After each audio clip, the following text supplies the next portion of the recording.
نماز میں مکروہ کام، مکروہ کیا ہوتا ہے؟ شیخ ابن باز رحمۃ اللہ علیہ سے سوال کیا گیا کہ بعض احادیث میں آیا ہے کہ آپ صلی اللہ علیہ وسلم نے اعمال میں سے اس طرح کے عمل کرنے سے منع فرمایا. اس منع کرنے کا مطلب اس کام کا حرام ہونا ہے یا اس نہیں سے مراد کراہیت اور ناپسندیدگی ہے؟ یعنی کیا چیز ہے؟ ابن باز نے جواب دیا کہ اصل قاعدہ یہ ہے کہ ممانعت تحریم کے لیے ہوتی ہے. یعنی بنیادی طور پر ممانعت کس کے لیے ہوتی ہے؟ کہ یہ کام حرام ہے، نہیں کرنا. کیونکہ نبی صلی اللہ علیہ وسلم نے فرمایا میں تمہیں جس چیز سے منع کر دوں اس سے بچ جاؤ. اس کو تحریم کے حکم سے نکال کر کراہت پر محمول نہیں کیا جائے گا مگر صرف کسی دلیل کی بنا پر جو اس پر دلالت کرتی ہو. عبادات میں امر و نہی کا قاعدہ. شیخ ابن عثیمین کہتے ہیں کہ اوامر کو یعنی کرنے کا حکم جس کو ہوتا ہے نا امر، دو اقسام میں تقسیم کیا جاتا ہے. Number 1 تعبدی اوامر، number 2 تادیبی اوامر.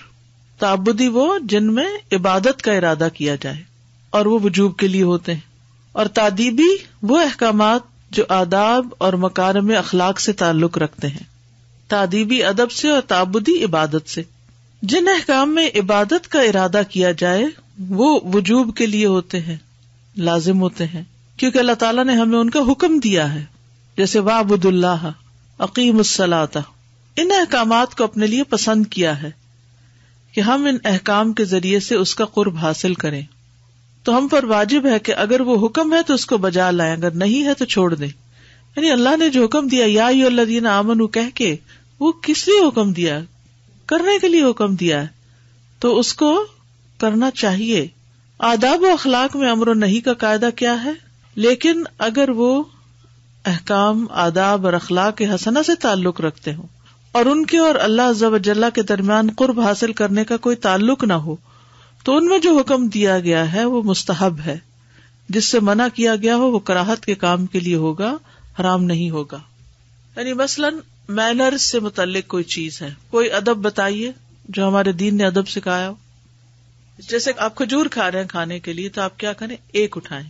لیکن اگر کسی نے 2 اٹھا لی تو وہ ادب کے خلاف ہے، اس نے ایک ناپسندیدہ کام کیا ہے لیکن حرام کام نہیں کیا. ٹھیک ہے. پانی پینے کا ادب کیا ہے؟ 3 گھونٹ سے پیو. لیکن اگر کسی کو یاد ہی نہیں رہا اور وہ ایک میں ہی ختم ہو گیا، تھوڑا سا پانی تھا اس نے ایک ہی دفعہ میں پی لیا، ایک ہی سانس میں پی لیا، تو یہ حرام نہیں کام کیا اس نے. ٹھیک ہے. دوران نماز مکروہ کام، ادھر ادھر دیکھنا، یہ مکروہ ہے، حرام نہیں ہے لیکن کیا ہے؟ مکروہ ہے. کیونکہ یہ نماز کے آداب میں سے، یہ سجدہ یا رکوع یا قیام نہیں ہے. اگر کسی نے قیام نہیں کیا تو نماز نہیں. ٹھیک ہے. وہ یہ نہیں کہ اس نے مکروہ کام کیا. اگر کسی نے سجدہ ہی نہیں کیا نماز میں تو کیا خیال ہے؟ مکروہ کام کیا، اس نے ایک فرض چیز چھوڑ دی. حضرت عائشہ سے مروی ہے، کہتی ہیں میں نے رسول اللہ صلی اللہ علیہ وسلم سے نماز میں ادھر ادھر دیکھنے کے بارے میں پوچھا. آپ نے فرمایا یہ ایک جھپٹا مارنا ہے جو شیطان بندے کی نماز سے جھپٹا مارتا ہے. یعنی اچھے بھلے کھڑے ہیں نیچے دیکھتے ہوئے، ایک دم کوئی خیال آتا ہے تو منہ اوپر ہو جاتا ہے اور کہیں نہ کہیں دیکھ بیٹھتے ہیں، تو یہ شیطان نے آ کے اکسایا اور ادھر پھیر دیا. آنکھیں بند کر کے نماز پڑھنا. نماز کا ادب کیا ہے؟ آنکھیں کھلی ہوں، لیکن ہم بعض اوقات کیا کرتے ہیں؟ آنکھیں بند کر لیتے ہیں. کبھی کیا آپ نے؟ اکثر ہو جاتا ہے. صحیح بات یہ ہے کہ آنکھیں بند کر کے نماز پڑھنا مکروہ ہے. پھر دیکھیے ہماری نمازیں کیا ہیں، کتنی پسندیدہ نمازیں ہوگی. نماز میں دیکھ رہے ہیں ادھر ادھر یا سجدے کی جگہ پہ نہیں دیکھ رہے اور آنکھیں بھی بند کی ہوئی ہیں، تو وہ اپنی مرضی کی نماز پڑھ رہے ہیں نا پھر ہم. کیونکہ یہ مجوسیوں کے عمل کے مشابہ ہے کہ جب وہ آگ کی عبادت کرتے تو اپنی آنکھیں بند کر لیتے. ہو سکتا ہے دھوئیں کی وجہ سے کر لیتے ہوں گے یا چمک زیادہ کی وجہ سے. ایک قول یہ ہے کہ یہودیوں کے فعل میں سے ہے اور غیر مسلمانوں کی مشابہت اختیار کرنے کا کم سے کم درجہ یہ ہے کہ وہ حرام ہے. جیسا کہ شیخ الاسلام نے کہا کہ اس کی برائی کو کم از کم بھی فرض کیا جائے تو نماز میں آنکھیں بند کرنا مکروہ ہوگا. ہاں اگر کوئی ایسی وجہ ہو کہ آنکھیں کھلی رکھنے سے ارد و گرد کی چیزیں مشغول کر دیں تو نمازی اس وقت اس خرابی سے بچنے کے لیے آنکھیں بند کر سکتا ہے. جیسے مثلاً آپ ایسی جائے نماز پہ کھڑے ہوئے جہاں شیر اور چیتے بننا شروع ہو گئے تصویروں میں، اس کے ڈیزائن میں، یا کوئی ڈانس کرتا ہوا نظر آ رہا ہے، تو پھر آپ سجدے کی طرف دیکھتے ہوئے آپ کیا کریں، اپنی نگاہیں جھکا لیں. جیسے کوئی بھی ناپسندیدہ چیز دیکھ کے انسان نگاہیں جھکا لیتا ہے یا بند کر لیتا ہے تو وہ پھر اسی زمرے میں آئے گا. لیکن اصل اصول کیا ہے کہ آنکھیں کھلی ہوں، نگاہیں سجدے کی جگہ پر ہوں. تو یہ ہے ایک مکروہ کام. نمبر 1 ادھر ادھر دیکھنا. نمبر 2 آنکھیں بند کر کے نماز پڑھنا. نمبر 3 قبلے کی جانب یا دائیں جانب تھوکنا. عبداللہ بن عمر سے روایت ہے، انہوں نے کہا کہ رسول اللہ صلی اللہ علیہ وسلم کو مسجد میں قبلے کی طرف دیوار پر بلغم نظر آیا، اس حال میں کہ آپ لوگوں کو نماز پڑھا رہے تھے. آپ صلی اللہ علیہ وسلم نے اسے خرش دیا. پھر نماز سے فارغ ہو کر فرمایا، جب تم میں سے کوئی شخص نماز پڑھ رہا ہوتا ہے تو اللہ اس کے چہرے کی طرف ہوتا ہے، لہٰذا کسی کو نماز کے دوران اپنے سامنے کی طرف نہیں تھوکنا چاہیے. یہ بھی مینرز کے خلاف ہے نا. پہلو پر ہاتھ رکھنا. پہلو کون سا ہے؟ جسے ہک نہیں کہتے، ایسے یہاں سائڈ. ابو ہریرہ رضی اللہ عنہ نبی صلی اللہ علیہ وسلم سے روایت کرتے ہیں کہ آپ نے منع فرمایا کہ کوئی آدمی پہلو پر ہاتھ رکھے ہوئے نماز پڑھے. یہ بھی مینرز کے خلاف ہے. زیاد بن صبیح حنفی کہتے ہیں کہ میں نے ابن عمر کے پہلو میں کھڑے ہو کر نماز پڑھی، اس دوران میں نے اپنے ہاتھ اپنے پہلو کوکھ پر رکھ لیے. جب وہ نماز سے فارغ ہوئے تو فرمایا، یہ کیفیت نماز میں صلیب سے مشابہ ہے. یعنی یوں رکھ لیں گے تو کیا ہو جائے گا، کراس بن جائے گی. اور رسول اللہ صلی اللہ علیہ وسلم اس سے منع کیا کرتے تھے. دوران نماز بائیں ہاتھ سے زمین پر سہارا لے کر بیٹھنا. یعنی اتحیات پڑھ رہے ہیں اور ہاتھ گھٹنوں پہ رکھنے کی بجائے، ران پہ رکھنے کی بجائے آپ نے کہاں رکھا ہوا ہے، زمین پہ رکھ کے ٹیکا ہوا اور اس پہ بیٹھے ہوئے. ابن عمر رضی اللہ عنہ نے ایک شخص کو دیکھا کہ وہ نماز میں بیٹھے ہوئے اپنے بائیں ہاتھ کا سہارا لیے ہوئے تھا، یعنی زمین پہ ہاتھ رکھے ہوئے تھا. ہارون بن زید نے کہا وہ اپنی بائیں جانب پر گرا ہوا تھا، یعنی بالکل ادھر. تو یہ بھی ادب کے خلاف ہو گیا، آپ سیدھے اسٹریٹ بیٹھے. تو ابن عمر نے اس سے کہا، ایسے مت بیٹھو، اس طرح وہ لوگ بیٹھتے ہیں جنہیں عذاب دیا جائے گا. یہ بیٹھنا ناپسندیدہ ہے. ہاتھ کی انگلیوں میں تشبیک کرنا، یہ ہے تشبیک، انگلیوں میں ڈال دینا یا ایسے کر کے کڑا کے نکالنا. ٹھیک ہے. ابن عباس کے آزاد کردہ غلام شعبہ سے مروی ہے، انہوں نے کہا، میں نے ابن عباس کے پہلو میں نماز پڑھی، میں نے اپنی انگلیوں کے پٹاخے نکالے. جب میں نے نماز پوری کر لی تو انہوں نے کہا، تمہاری ماں نہ رہے، تم نماز ہی میں اپنی انگلیوں کے پٹاخے نکال رہے ہو. جی انگلیاں توڑنا اس طرح. ابن عمر نے اس شخص کے بارے میں جو نماز میں انگلیاں ڈال کر تشبیک کرے یہ کہا کہ یہ ان لوگوں کی نماز ہے جن پہ غضب کیا گیا. یعنی بعض لوگ ہاتھ پہ ہاتھ رکھنے کی بجائے کیا کرتے ہیں، انگلیوں میں انگلیاں ڈال کے یوں نماز پڑھ رہے. ٹھیک ہے. کیسے؟ انگلیوں میں انگلیاں ڈال کے اسے سینے پر. تو انگلیوں میں انگلیاں نہیں ڈالنی بلکہ ہاتھ پر ہاتھ رکھنا ہے اور پکڑنا ہے اس کو. کھانے کی موجودگی میں نماز پڑھنا. ابن ابی عتیق عبداللہ بن محمد بن عبد الرحمن بن ابو بکر روایت کرتے ہیں، کہتے ہیں کہ میں نے اور قاسم بن محمد بن ابو بکر نے حضرت عائشہ کے پاس بیٹھے ہوئے گفتگو کی، باتیں کر رہے تھے، اور یہ فیملی گیدرنگ ہے. آپ دیکھ رہے ہیں ایک حضرت ابو بکر رضی اللہ عنہ کے پوتے کے بیٹے ہیں. ٹھیک ہے. یہ آپ دیکھ رہے ہیں عبداللہ بن محمد بن عبد الرحمن بیٹے ہیں، ان کے بیٹے ہیں پھر محمد اور ان کے بیٹے عبداللہ. ٹھیک ہے. اور یہ جو ہیں قاسم بن محمد بن ابو بکر، یہ کیا ہے، پوتے. ٹھیک ہے. قاسم زبان کی شدید غلطیاں کرنے والے انسان تھے. وہ ایک کنیز کے بیٹے تھے. ایران سے جو آئی تھی نا کنیزیں، تو ان میں سے ایک ان کو ملی تھی، ان کے بیٹے کو. کس طرح کی یا بیٹیاں تھیں یا کچھ ایسے، یعنی شاہی خاندان کی خواتین تھی. حضرت عائشہ رضی اللہ عنہا نے اس سے کہا، کیا بات ہے، تم میرے اس بھتیجے کی طرح گفتگو کیوں نہیں کرتے؟ کیونکہ وہ عرب نہیں تھی ماں، تو بچہ جو ہے وہ ماں سے مادری زبان سیکھتا ہے. تو وہ عربی جو تھی وہ خالص نہیں تھی، تو وہ زبان میں غلطیاں کرتے تھے، جیسے ہمارے بچے اردو بولتے ہیں. پھر وہ کہنے لگی، ہاں میں جانتی ہوں تم میں یہ بات کہاں سے آئی ہے، یعنی کس وجہ سے تم ایسا بولتے ہو. اس کو اس کی ماں نے ادب سکھایا اور تمہیں تمہاری ماں نے سکھایا. کہتے ہیں اس پر قاسم ناراض ہو گئے اور ان کے خلاف دل میں غصہ آ گیا کیونکہ ان کی ماں کی بات تھی نا. پھر جب انہوں نے حضرت عائشہ کا دسترخوان آتے دیکھا تو اٹھ کھڑے ہوئے کہ میں کھانا نہیں کھاؤں گا. حضرت عائشہ نے پوچھا کہاں جاتے ہو؟ انہوں نے کہا میں نماز پڑھنے لگا ہوں.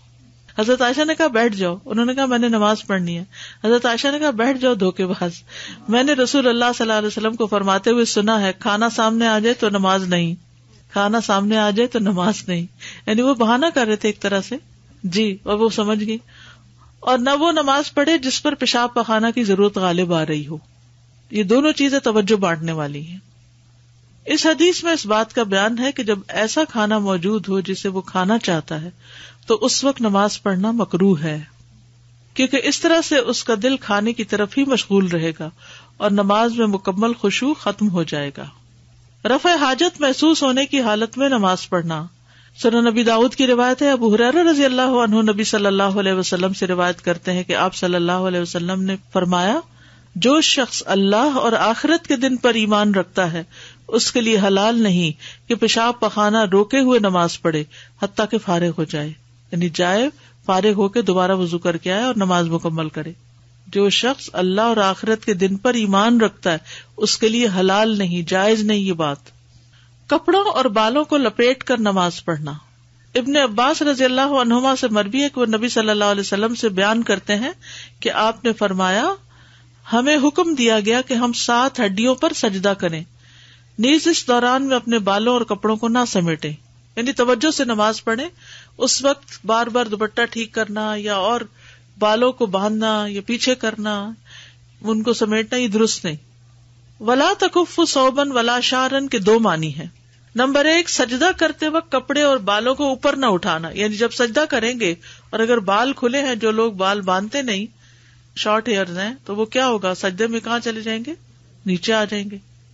آپ صلی اللہ علیہ وسلم کا یہ فرمان ولا نکف شعرا ولا ثوبا, یعنی نماز میں ہم انہیں اوپر نہ اٹھائیں بلکہ انہیں چھوڑ دیا جائے یہاں تک کہ کپڑوں کو بھی وہ جگہ لگے جو سجدوں کے مقامات کو لگتی ہے, یعنی دوپٹہ وغیرہ یا جو بھی ہے, اسکارف ہے تو وہ بھی سجدے کی جگہ کو چھو جائے.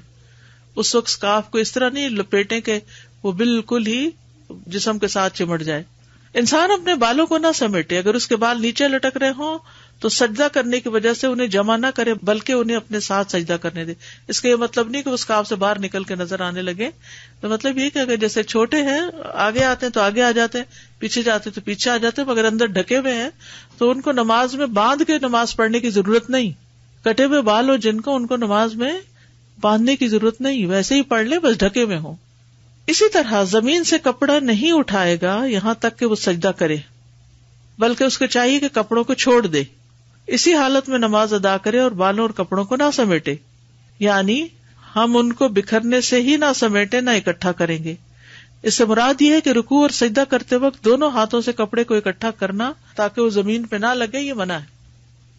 ان کو دوہرا نہ کرنا. کیسے دوہرا کرنا؟ جیسے بعض لوگ کھڑے ہیں نا تو کھڑے کھڑے ساتھ کپڑا دوہرا کرنے لگتے ہیں, موڑنے لگتے ہیں, یہ بھی منع ہے مردوں کو خاص طور پر. جیسے نماز پڑھے, گرمی لگ رہی تو وہ کیا کرے مرد, عورتوں کے لیے تو ویسے بازو ننگا کرنا جائز نہیں, تو نماز میں ہی پیچھے فولڈ کرنا شروع کر دے تو یہ درست نہیں. جب اللجنہ دائمہ سے نماز میں کف یعنی فولڈ کرنے کو کپڑے سمیٹنے کی ممانعت میں شمار کیا جائے, اس بارے میں پوچھا گیا اگر یہ کپڑے سمیٹنے کی ممانعت میں ہے تو کیا اس کا حکم مختلف ہوگا, اور اگر میں نماز کی حالت میں یہ شامل ہوا اور میرے کپڑے نماز میں داخل ہونے سے پہلے ہی سمٹے ہوئے ہوں, یعنی میں نے کپڑے کو اوپر اٹھانا نماز کے دوران نہیں کیا بلکہ پہلے کیا, تو کیا دونوں حالتیں برابر ہیں؟ انہوں نے جواب دیا کف اس طرح سے سمیٹنا کہ انہیں جمع کیا جائے یا فولڈ کیا جائے جائز نہیں, یعنی فولڈڈ بازوں سے نماز نہ پڑھیں. اس وجہ سے کہ سجدہ کرتے وقت زمین پہ نہ لگے, یہ نماز کے دوران بھی منع ہے اور نہ ہی یہ نماز سے پہلے جائز ہے کہ فولڈ کر کے نماز میں شریک کو لگنے دیں کپڑے کو نیچے, یعنی فولڈ کر کے پھر نماز شروع کرے کہ نیچے نہ لگ جائے, تو یہ درست نہیں. کئی لوگوں کو میں نے دیکھا کہ وہ کوٹ کے اندر سارا وہ اسکارف وغیرہ ڈال لیتے اور صرف سر پہ ہوتا ہے ان کے اسکارف اور کہیں نہیں لگا ہوتا, کیوں؟ کیونکہ وہ بار بار لگ رہا ہے زمین پہ تو وہ لپیٹ, تو ایسے نہیں ہونا چاہیے, کندھوں تک اسکارف ہونا چاہیے. بالوں اور کپڑوں کو دوہرا کرنے کی کراہت. زکریا انصاری نے کہا کہ نمازی کے لیے بالوں اور کپڑوں کو سجدے میں جمع کرنا مکروہ ہے, سجدے کے علاوہ بھی بلا وجہ جمع کرنا بھی درست نہیں. اسی میں یہ چیز داخل ہے کہ وہ اپنے کپڑے کو پنڈلیوں سے اٹھائے یا اپنے کف دورے کرے. اس نہیں کی حکمت یہ ہے کہ کپڑے اور بال بھی اس کے ساتھ سجدہ کرے.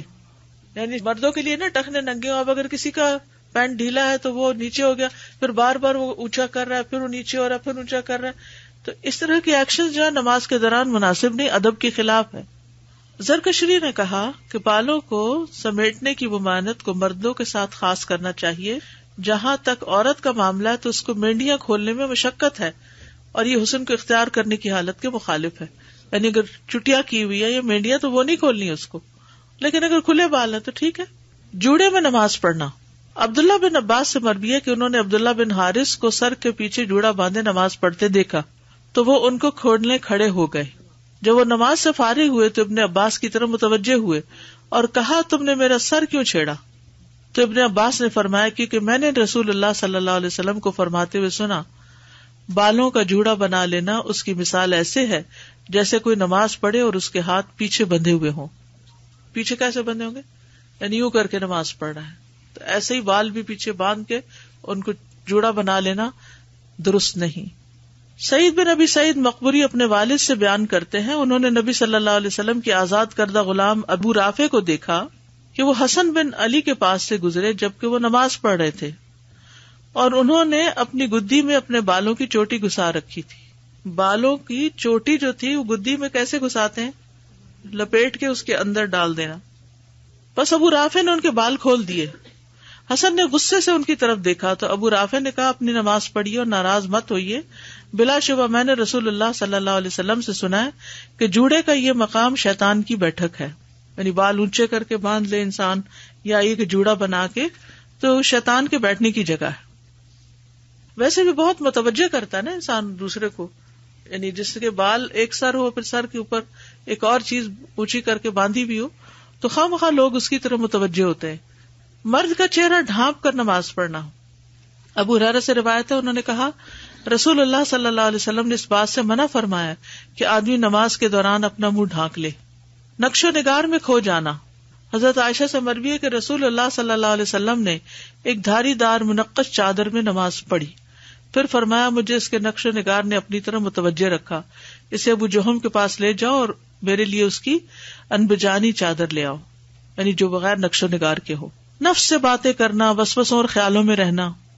رسول اللہ صلی اللہ علیہ وسلم نے فرمایا جب کوئی شخص نماز پڑھتا ہے در حقیقت وہ اپنے رب تبارک و تعالیٰ سے مناجات کرتا ہے, چنانچہ اسے معلوم ہونا چاہیے کہ وہ اپنے رب سے کیا مناجات کرے, کیا بات کہہ رہا ہے, یہ پتا ہونا چاہیے کہ کیا بول رہے ہو. استاذہ یہ جو کہا گیا ہے کہ جوڑے میں نماز پڑھنے سے منع کیا گیا, کیا یہ خواتین کے لیے بھی ہے یا خالی مرد حضرات کے لیے؟ مردوں کے لیے تو لازمی طور پر ہے, لیکن خواتین کے لیے بھی پسندیدہ نہیں ہے, کیونکہ اس سے وہ جو ایک خشوع و خضوع کی کیفیت ہے, یہ ایک ہمبلنس کی کیفیت ہے, وہ نہیں آتی. اور اگر باندھے ہوئے بھی ہو نا بال تو نیچے کر لیں, اوپر اٹھا ہوا نہیں ہونا چاہیے, اوپر اٹھانے کی ممانعت ہے. جی استاذہ, نماز کے بعد جو انگلیاں بجاتے ہیں ان کو سلام پھیرنے کے بعد اس کی ممانعت ہے؟ مسلح پہ منع ہے, اٹھ جائے تو پھر اور بات. اچھا مسلح پہ منع ہے, کیونکہ میں کہتی اپنے بیٹے سے تو وہ کہتا نہیں ایسا نہیں ہے, لیکن میں نے اس کے لیے مسلح پہ بیٹھے ہوئے وضو کیا ہوا ہے, مسلح پہ بیٹھ کے خطبے کے دوران یا نماز کے دوران نہیں کرنا چاہیے. جب وہاں سے اٹھ گیا تو پھر نہیں, ہاں نہیں, سلام کے بعد فوراً. ادب یہ سارے مینرز کے خلاف ہیں یہ سب بات.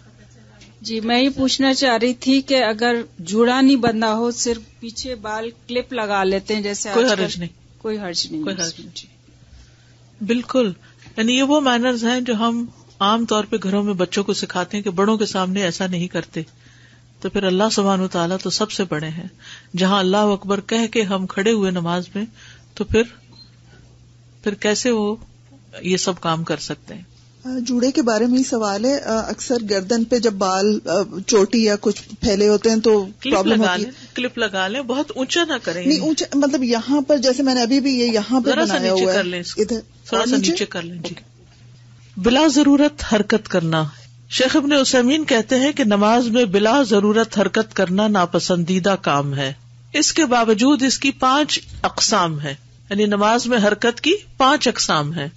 پہلی قسم حرکت واجبہ, ضروری حرکت, مثلا آپ ہاتھ اٹھاتے ہیں, رکوع میں جاتے ہیں, سجدہ کرتے ہیں, اس کے بغیر نماز ہی نہیں ہوتی. دوسری قسم کی حرکت حرکت محرمہ, حرام حرکت, جس سے نماز باطل ہو جاتی. تیسری قسم حرکت مکروہہ، مکروہ حرکت. چوتھی قسم حرکت مستحبہ، مستحب حرکت. پانچویں قسم حرکت مباحہ، مباح حرکت، جائز حرکت. تو سب سے پہلی قسم ہے واجب حرکت کی، لازم. جہاں تک واجب حرکت کا تعلق ہے تو اس سے مراد وہ حرکت ہے جس پر نماز کی صحت کا دار و مدار ہے.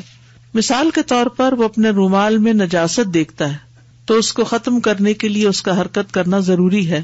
اسی طرح وہ اپنا رومال اتار دے، اس کی وجہ یہ ہے کہ نبی صلی اللہ علیہ وسلم ایک دفعہ لوگوں کو نماز پڑھا رہے تھے کہ آپ کے پاس جبریل علیہ السلام آئے. انہوں نے آپ کو بتایا کہ آپ کے جوتوں میں نجاست ہے، تو آپ نے نماز کے دوران ہی انہیں اتار دیا اور نماز جاری رکھی. تو یہ حرکت واجب ہے. مثلا نمازی کو کوئی بتائے کہ اس کا رخ قبلہ کی طرف نہیں، تو اس کے لیے قبلہ رخ ہونے کے لیے حرکت کرنا واجب ہے. نمبر 2 حرام حرکت.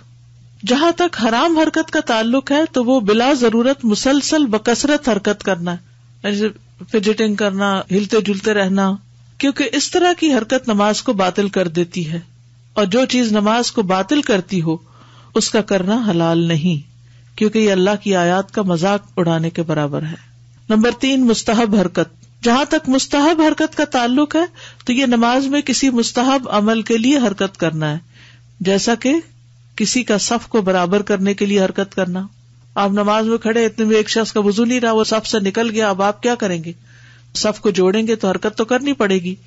یا وہ اپنے سامنے والی صف میں جگہ خالی دیکھ کر آگے کی طرف بڑھ جاتا نماز کے اندر ہی، حالانکہ وہ نماز کی حالت میں ہو.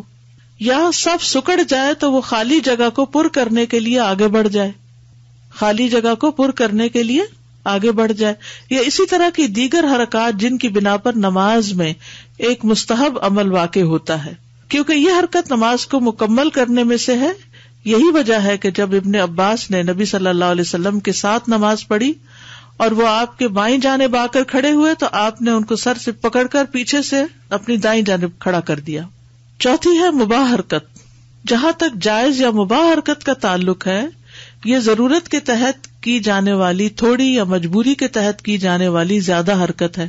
جائز حرکت ضرورت کے تحت جو حرکت کی جاتی ہے، تھوڑی ہو یا مجبوری ہو تو زیادہ بھی ہو سکتی ہے، یعنی اس کی اجازت ہے. اس کی مثال نبی صلی اللہ علیہ وسلم کا وہ فعل ہے جب آپ نماز کی حالت میں ہی امامہ بنت زینب کو اٹھائے ہوئے تھے، جو کہ رسول اللہ صلی اللہ علیہ وسلم کی بیٹی تھی، یعنی آپ کی نواسی تھی. ان کی والدہ کی جانب سے آپ ان کے نانا تھے. آپ صلی اللہ علیہ وسلم جب قیام کی حالت میں ہوتے تو انہیں اٹھا لیتے. کیا کرتے؟ قیام کی حالت میں ان کو اٹھا لیتے، اور جب سجدے میں جاتے تو انہیں اتار دیتے. ایسے ہی جو ماں اپنے بچے کو اٹھا کر نماز پڑھ رہی اس کا بھی یہی حکم ہے، کیونکہ بعض اوقات رکوع اور سجدہ تو ممکن نہیں نا بچہ اٹھا کر، تو جب قیام کر رہی ہے تو کندھے سے لگا لے اس کو، جب رکوع میں جا رہی ہے تو بچے کو نیچے بٹھا دے، اور سجدے میں جاتے ہوئے بھی. پھر جب اٹھے اور بچہ کھیل میں لگ جائے تو چھوڑ دے، اور اگر پھر وہ رونا شروع کر دے تو پھر اٹھا لے. مجبوری کی بنا پر زیادہ حرکت کرنے کی مثال جنگ کی حالت میں نماز پڑھنا ہے. ٹھیک ہے، جیسے قرآن مجید میں آتا ہے حافظوا علی الصلوات والصلاۃ الوسطی وقوموا للہ قانتین فإن خفتم فرجالا او رکبانا فإذا امنتم فاذکروا اللہ کما علمکم ما لم تکونوا تعلمون. سب نمازوں کی حفاظت کرو اور درمیانی نماز کی بھی، اور اللہ کے لیے فرما بردار ہو کر کھڑے ہو جاؤ. پھر اگر تم ڈرو تو پیدل پڑھ لو یا سوار. پیدل پڑھ لو کیا؟ نماز چلتے چلتے. یہ کب ہے؟ جنگ کی حالت میں، خوف کی حالت میں اس کی اجازت ہے، لیکن عام لوگوں کو اس کا نہیں پتا. پھر جب امن میں ہو جاؤ تو اللہ کو یاد کرو جیسے اس نے تمہیں سکھایا ہے جو تم نہیں جانتے تھے. جو شخص نماز پڑھتے ہوئے چلتا پھرتا ہے اور کوئی شک نہیں وہ بکثرت ایسا کرتا ہے، لیکن اگر یہ مجبوری کی وجہ سے ہو تو ایسا کرنا جائز ہے. اس طرح کرنے سے نماز باطل نہیں ہوتی. ٹھیک ہے. اب مثلاً آپ کا بچہ گر گیا نماز کی حالت میں، یا کوئی سخت قسم کی لڑائی شروع ہو گئی یا کوئی ایسی چیز، تو قبلے کا رخ پھیرے بغیر اگر آپ 2-4 قدم ادھر ہو کے اس کو پکڑ لیتے ہیں، کھینچ لیتے ہیں، یا ان کو ہٹا دیتے ہیں یا تھوڑا سا حرکت کر لیتے تو کوئی حرج نہیں. مکروہ حرکت. لیکن وہ حرکت جو ناپسندیدہ ہے وہ ان اقسام کے علاوہ ہے، اور نماز کے حوالے سے اس کو بیان کرنا مطلوب ہے. اس بنا پر جو لوگ نماز میں حرکت کرتے رہتے ہیں ہم انہیں کہتے ہیں کہ تمہارا عمل مکروہ ہے اور تمہاری نماز میں نقص پیدا کرنے والا ہے۔ ہر شخص نے مشاہدہ کیا ہوگا اور کسی ایسے آدمی کو دیکھا ہوگا جو اپنی گھڑی، قلم، رومال، ناک، داڑھی کے ساتھ کھیل رہا ہو یا اس طرح کا کوئی اور عمل کر رہا ہو۔ یہ سب کام مکروہ قسم کی حرکت میں سے ہیں، ٹھیک ہے۔ اگر یہ کام بہت زیادہ اور مسلسل ہو تو یہ حرکت حرام ہوگی اور نماز کو باطل کر دے گی، ٹھیک ہے۔ تو کتنی قسمیں ہیں؟ 5۔ نمبر 1 واجب، وہ کون سی ہے؟ جو ضروری ہے۔ ایک تو یہ کہ جو ہمارے ارکان ہیں نماز کے ان کو ادا کرنے کی، دوسرے اگر کوئی نجاست لگی ہے کپڑے میں یا کچھ ہو تو اس کو کھرچنے کے لیے یا اس کو اتار کے ہٹانے کے لیے اگر کوئی حرکت کرنی پڑے، جیسے آپ کی جراب ہے یا کچھ، تو نماز میں ہی نظر آئی اچانک کہ اس کے اوپر کچھ لگا ہوا ہے تو نماز کی حالت میں اس کو اتار دیں گے اور اس کے لیے ہاتھ ہلانا پڑے گا نا، خود سے تو نہیں اترے گی۔ حرام حرکت کیا ہے؟ بلا ضرورت مسلسل حرکت کرنا، ٹانگ ہلانا، ہاتھ ہلانا، بے وجہ بس کھجانا، کبھی دوپٹہ ٹھیک کرتے رہنا، ٹھیک ہے۔ مستحب حرکت، صف کو جوڑنا اور خالی جگہ کے لیے آگے چل کے چلے جانا۔ مباح حرکت، مجبوری کے تحت کی جانے والی حرکت، سخت ضرورت اور مجبوری، یعنی کچھ چیزیں ایسی ہوتی ہیں جو سلام پھیرنے تک ڈیلے کر سکتے ہیں اور کچھ ایسی ہوتی ہیں کہ جو ڈیلے نہیں کی جا سکتی۔ اور خوف کی حالت میں، جنگ کی حالت میں چل پھر کے نماز پڑھ لینا۔ اور مکروہ حرکت کون سی ہے؟ بلا وجہ، کبھی ایسے بیٹھ گئے کبھی ویسے بیٹھ گئے۔